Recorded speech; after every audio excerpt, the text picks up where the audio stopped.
Do you see a lot of trust issues in your clients because of social media and just everything being so easy to access these days? Yeah, well, for sure. Well, give me an example of trust issues. Just so like people like cheat on each other, so that now they have a trust issue that every other guy or girl is going to cheat on them, and it just kind of stalls the relationship. Well, it's a manifestation of what's there before, and so if they've already had trust issues, then they're going to be ultra sensitive to social media or their partner on social media, right? So the way trauma works is as we hold it inside us, it's always looking for threats, right? So sure, you could say it's social media. Absolutely. It makes it accessible and easier to be shady and cheat and do all kinds of crap, for sure. But if that wasn't there, the trauma would be looking for the next threat. Okay, like, oh, your coworkers, are they female, right? Right. It was going to start to look around like, oh, you haven't texted back in 20 minutes. What's going on there, right? See, it's the threat response. It's always looking for something, and that never stops until it gets addressed. But that's the coping is like, oh, I want to control what you're doing on social media. I want to control what you're doing at work or whatever, right?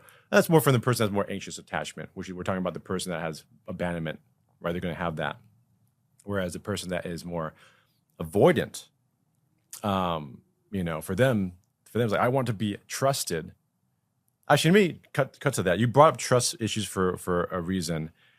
Do you struggle with being trusted yourself or trusting her? What direction is it? It wasn't mainly at me, I'd say, or my fiance. It was mainly my friends. Just a lot of them just seem to really. So you have difficulty trusting them?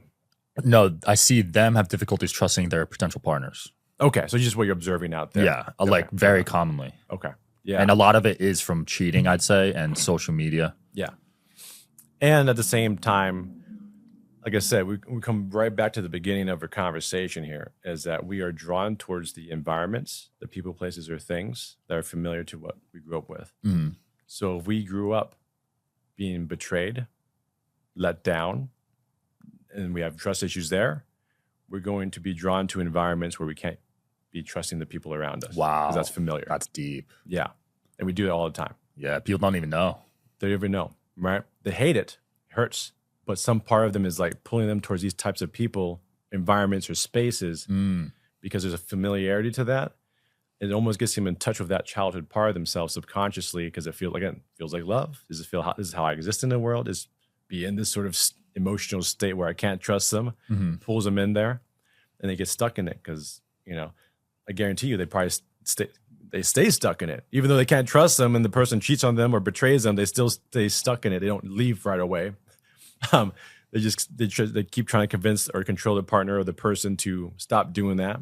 Or if they do leave, they find themselves in another relationship or another situation where the same thing happens again. Right. And that's going to be their future is it's going to be repeating, right? Like Groundhog Day.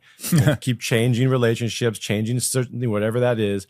If they don't deal with what is inside them that is unresolved, that is also pulling them into these situations, attracting them into these situations, they're going to keep repeating it.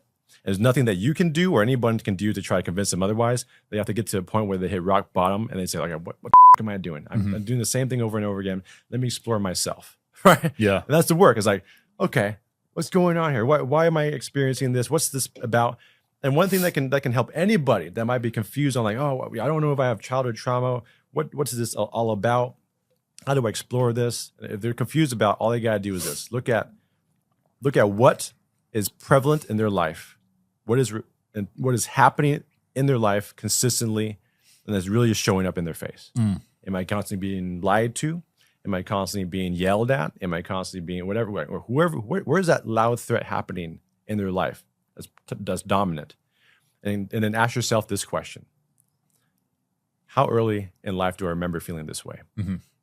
Simple, very simple, and just sit with that for a little bit and see how far back you can go. Like you might start with like, oh, this was just like my last relationship. Well, keep going further back than that, right? Yeah. Acknowledge that and go back. Okay, how about even further than that? Oh, when I was a teenager. When I was 12 years old, 7 years old, 5 years old, my whole entire childhood. Boom, there you go, right? There's your childhood pain. It's manifesting back in your adult life. And now you get to meet that childhood pain, right? Instead of trying to soothe that pain through all these people and places and trying to fix the pain through this outside, environment, through whether the people, the money, the whatever it is can you connect to that that young part of you? Yeah. Right? That little boy, that little girl that's still inside you, because it's alive inside and it's controlling you until it gets addressed. And so that's the work there.